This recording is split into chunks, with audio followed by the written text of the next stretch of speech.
On April 25, 2016, General Secretary of the CPC Central Committee Xi Jinping made a visit to Xiaogang during an inspection tour of Anhui province. It was the first time Xi had set foot in this modest yet historically important village, although as a young man 38 years earlier, he had certainly spent time in Anhui. 这次到安徽来考察，专门到小岗村来看一看，这也是我的一个心愿。我是在1978年我来过这里，就是没有到小岗村，我到了滁州。当时来我记得一本那个笔记，我还都收藏着呢，印象很深刻啊，因为这是我改革开放以后啊，接触农村的，可以说是这个改革的第一课。 当时就是来学习。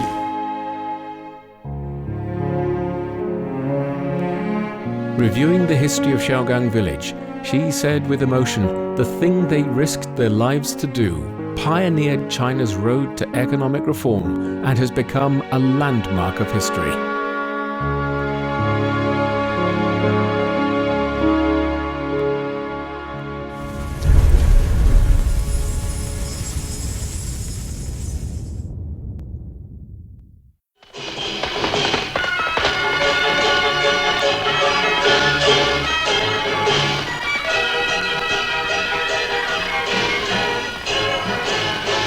China's economic reforms began in the countryside.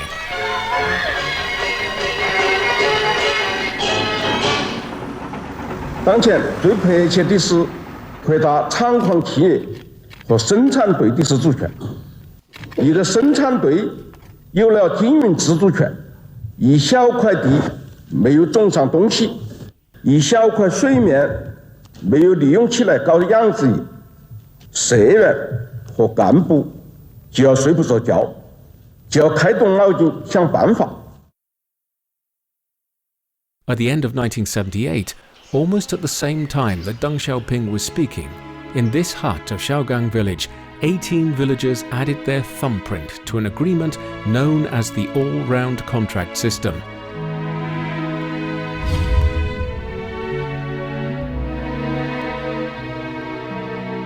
包干到户，这肯定能搞到吃的，那是群众呢，肯定呢不会能再要饭。所以呢，我们呢就是制定了一个呢，就是前国家的，那后集体的，剩下就是自己的。 Yan Hongchang was the deputy director of the Xiaogang production team who drew up the simple agreement that would come to have such a great historical significance. Even today, he still remembers its every single word. 我们分田到户，每户户主签字盖章，如以后能干，每户保证完成每户的全年上缴和供养，不再向国家伸手要钱用。如不成，我们干部坐牢杀头也甘心。大家社员也保证把我们小孩养活到18岁。 Yan Hongchang never expected the experiment he initiated would have a huge impact far beyond his own small village and become the pioneer of China's rural economic reform.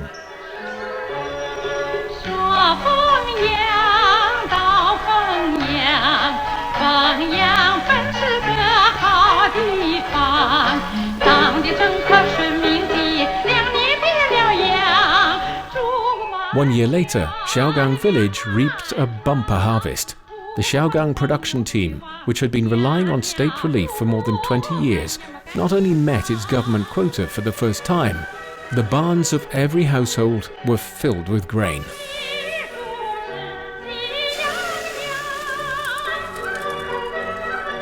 当时县里的县委在研究这个问题的时候也非常慎重，没有人反对的。 但是有人担心，就怕这个是犯政治上的错误。开始我这搞了以后，我怎么办？我首先跟陈云柱商量的，我说我这已经搞起来了，我说怎么办？他说我双手赞成。然后我小朋友讲，小朋友说不要争论，你就这么干下去就完了。In May 1980, Deng Xiaoping made an important speech giving his full support to the farmers' initiative.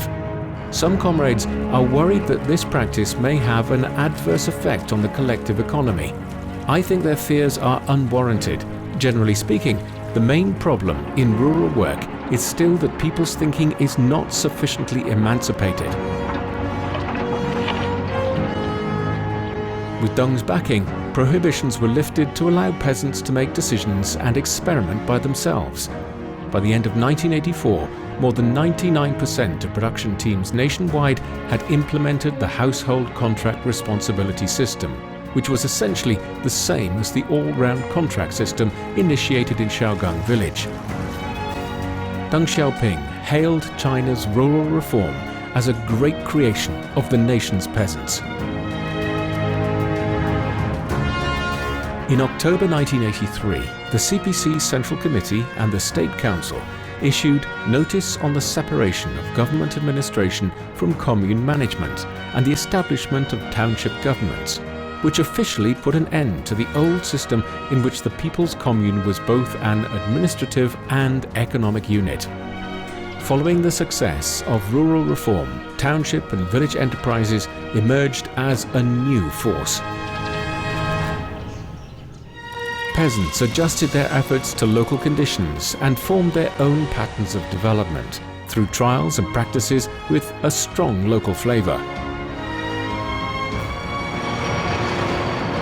Lu Guanqiu, the founder of Wanxiang Group in Zhejiang Province, signed a contract with the township government in which he took on all risks for a factory's operations.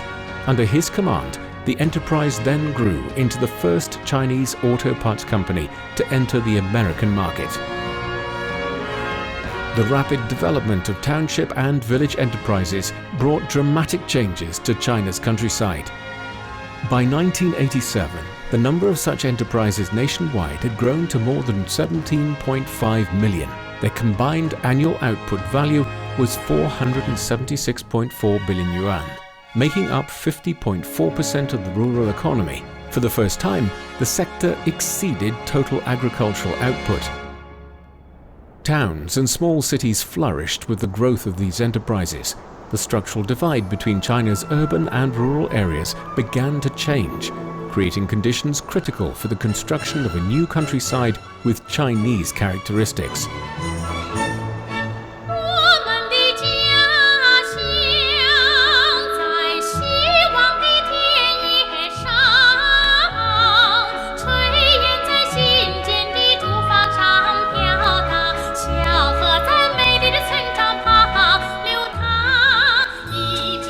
The first breakthrough of China's reform was made in the countryside.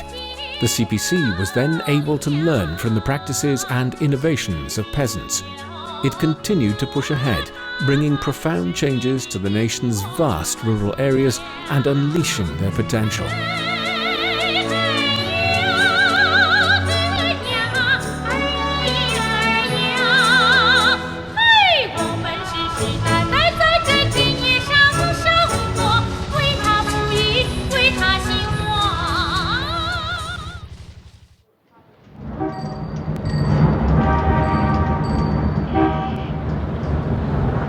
Lessons from the rural reform were incorporated into China's later reform of its urban economic system, which was far more complicated.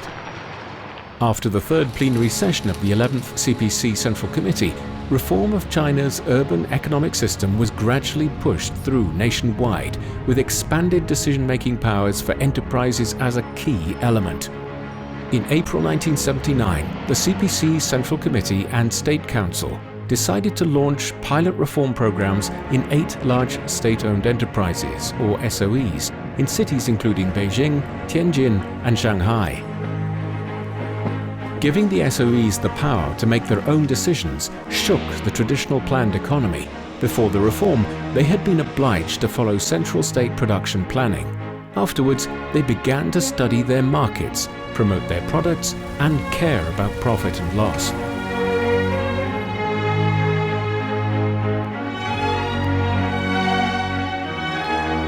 On June 25, 1979, Ningjiang Machine Tools Factory in Sichuan Province published an advertisement in the newspaper People's Daily, becoming the first to advertise its products since reform and opening up had begun.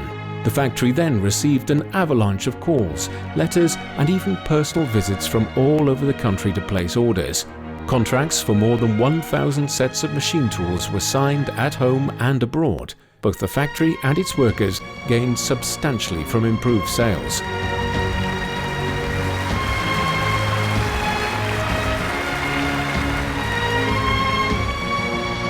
By June 1980, the experiment had expanded to include 6,600 SOEs. On September the 2nd, the State Council approved the State Economic Commission's report on the pilot program of expanding decision-making powers for enterprises and recommendations for the future, which granted all-round decision-making powers to enterprises from 1981 onwards.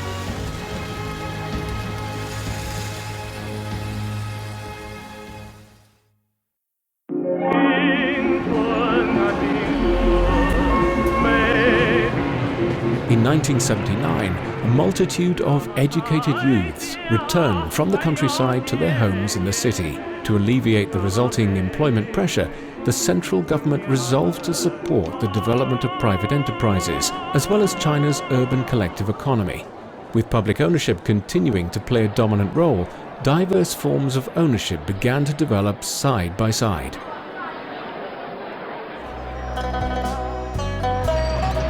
In June of the same year, Yin Shengxi, a Beijing native, quit his secure job at a sub-district government office. He then partnered with 20 educated youths who had returned from the countryside to open a tea house called Big Bowl Tea. With nostalgic branding, his cheap beverages found popularity with locals who remembered community life in the old city.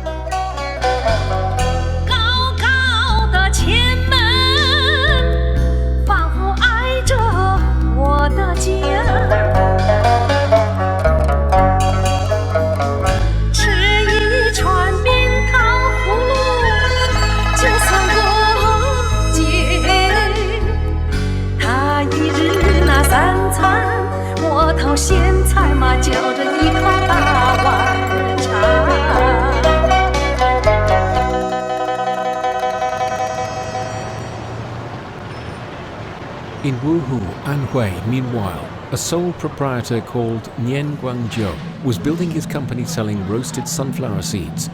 He hired hundreds of staff, far exceeding what was then the legally allowed limit of 7.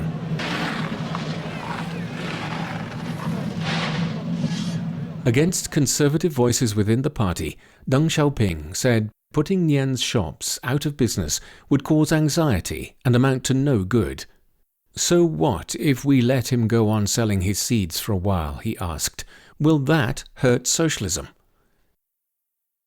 邓小平讲话，他是为了，不是为杀了一个人，为了全国人民来指导完整。我们的事业靠党的政策，党的政策有稳定，我们的事业就发展快。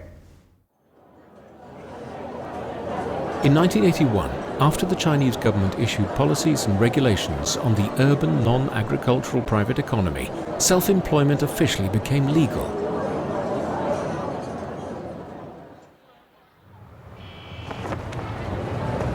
Alongside the process of reform, major breakthroughs were also made in opening China to the outside world.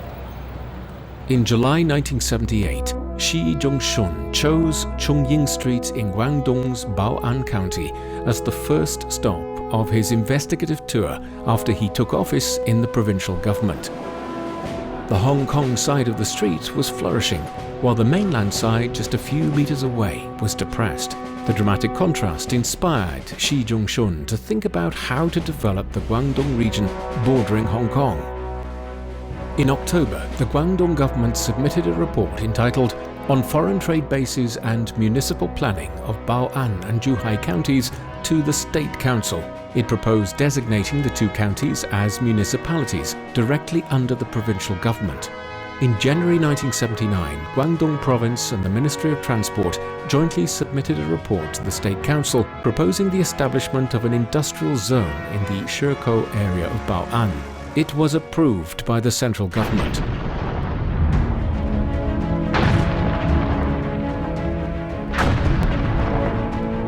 After much work on infrastructure construction, Shekou Industrial Zone, the first ever in China to open to the outside world, was inaugurated. In March, the State Council approved the renaming of Bao'an County in Guangdong Province as Shenzhen City.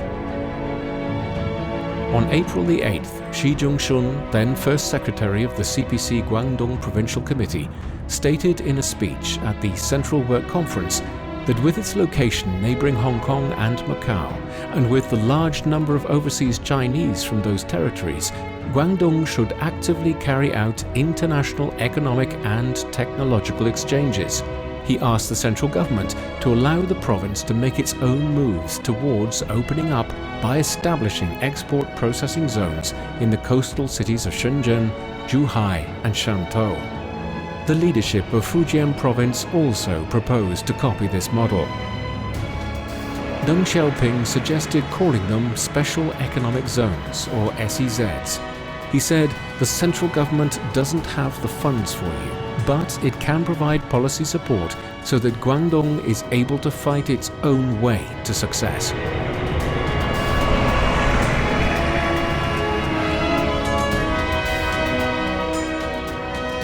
On August 26, 1980, the 15th meeting of the Standing Committee of the 5th National People's Congress approved the establishment of special economic zones in Shenzhen, Zhuhai and Shantou in Guangdong and Xiamen in Fujian.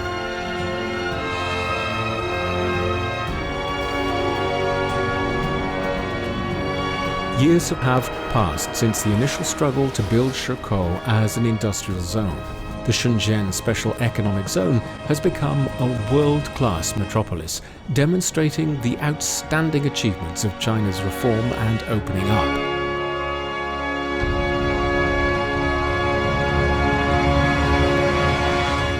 深圳等经济特区的成功实践，充分证明，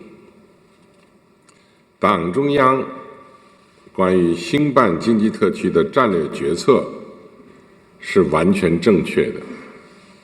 经济特区不仅要继续办下去，而且要办得更好，办得水平更高。1979 saw the start of economic reform in China. The new possibilities it created pushed people to think in hitherto impossible ways.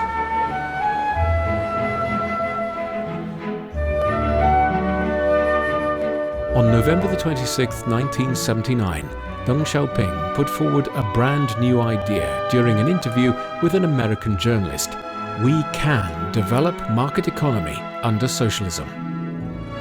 On December the 6th, during a meeting with Japanese Prime Minister Ohira Masayoshi, Deng Xiaoping emphasized that the four modernizations China was striving for were to be achieved with Chinese characteristics, and that China's goal was to become a moderately prosperous society by the end of the 20th century.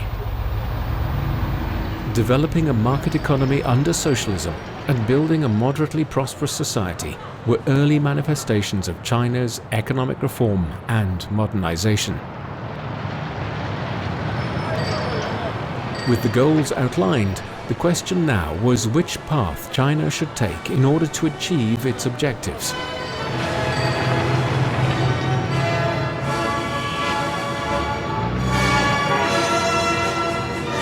On September 1st, 1982, Deng Xiaoping made an important statement in his opening speech at the 12th CPC National Congress. 把马克思主义的普遍真理同我国的具体实际结合起来，走自己的道路，建设有中国特色的社会主义。 Socialism with Chinese characteristics has been the answer to the key question of what path China should follow since its reform and opening up started. It has become the great banner guiding reform, opening up and socialist modernization in the new era.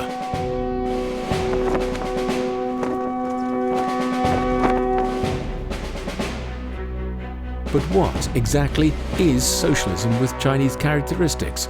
A clear definition was needed.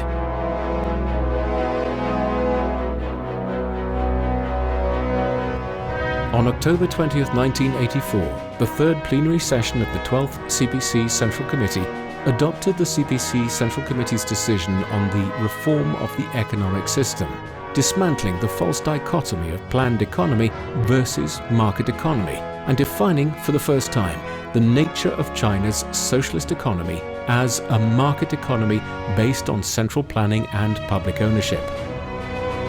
Deng Xiaoping hailed the document as the first draft of political economy that combined the basic principles of Marxism with China's socialist practice.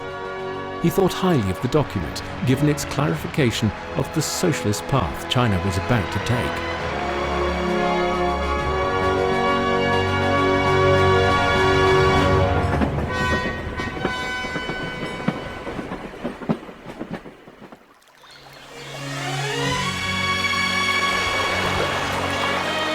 It worked to imbue the entire nation with a spirit of optimism and vitality. The same year, Deng Xiaoping traveled south to Shenzhen, Zhuhai and Xiamen for the first time, fully affirming the results of building the SEZs. Subsequently, the central government decided to open up another 14 coastal port cities. State-owned enterprises were given more decision-making powers in operations and production. China's first generation of migrant workers left their rural homes to work in cities. Also, in 1984, China launched its first experimental communications satellite. For the first time, a Chinese scientific expedition team traveled to Antarctica. China won its first ever gold medal in the Olympic Games. The Chinese women's volleyball team won 3 consecutive World Championships, firing up the entire nation with confidence.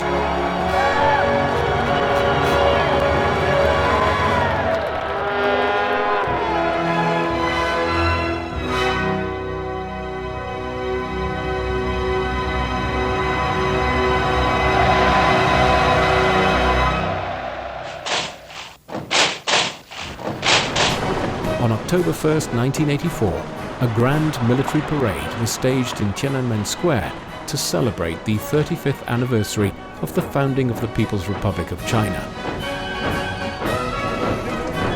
It was the 12th National Day military parade since the founding of New China and also the first of its kind in 25 years.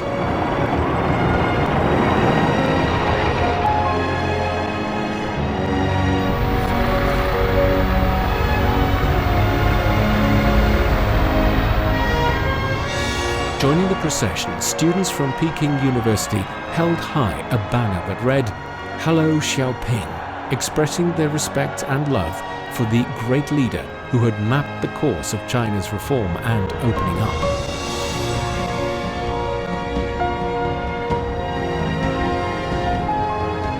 Scientists and technology experts were also inspired and encouraged.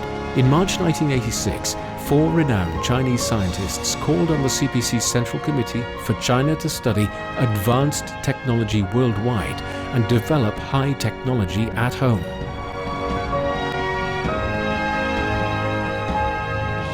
They received an unequivocal reply from Deng Xiaoping. This program shall be initiated without delay. 这小平同志重视啊，所以我们报告打上去3天他就批了，这样子才国家决定花一大笔投资来从事这方面的工作。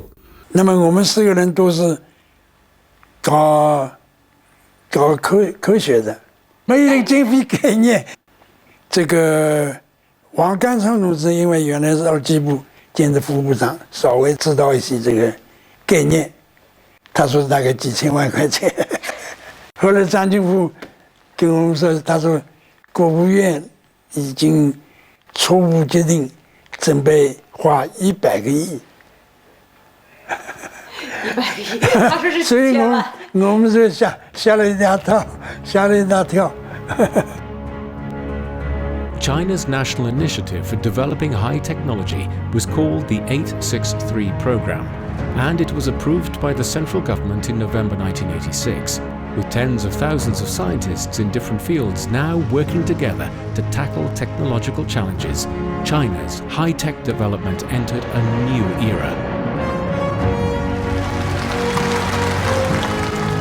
The 13th CPC National Congress was held in Beijing from October the 25th to November the 1st, 1987. For the first time in history, the Congress systematically expanded the party's theory of the primary stage of socialism and proposed economic development as the central task, with its 4 cardinal principles and policy of reform and opening up as 2 basic points for policy making during this stage. In accordance with Deng Xiaoping's vision, the Congress also defined a development strategy with a 3-stage path up to the mid-21st century to achieve China's modernization, drawing up a new blueprint for building socialism with Chinese characteristics.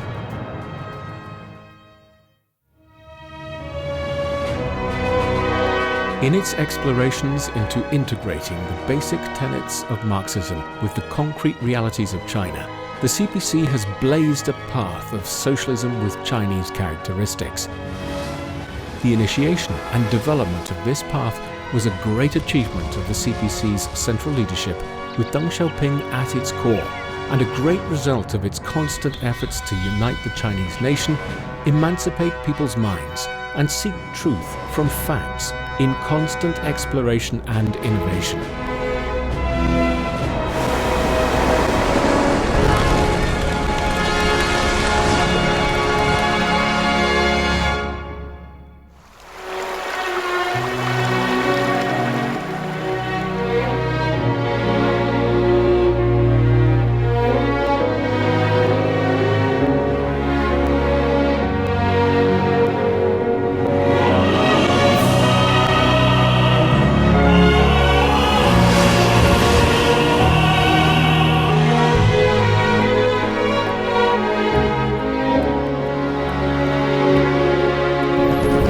从长夜到日出，走过千山万水的路，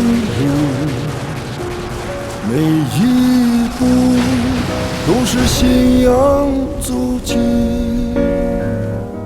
烙印下新中国版图。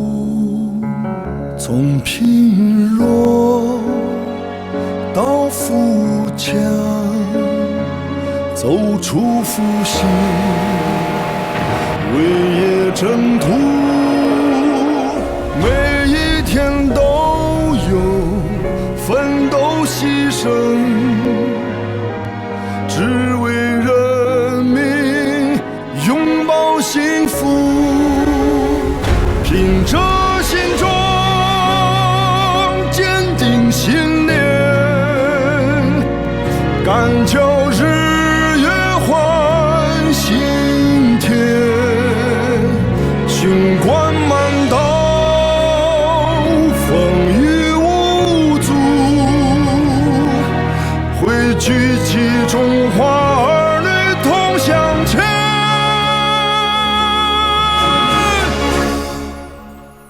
从贫弱到富强，走出复兴，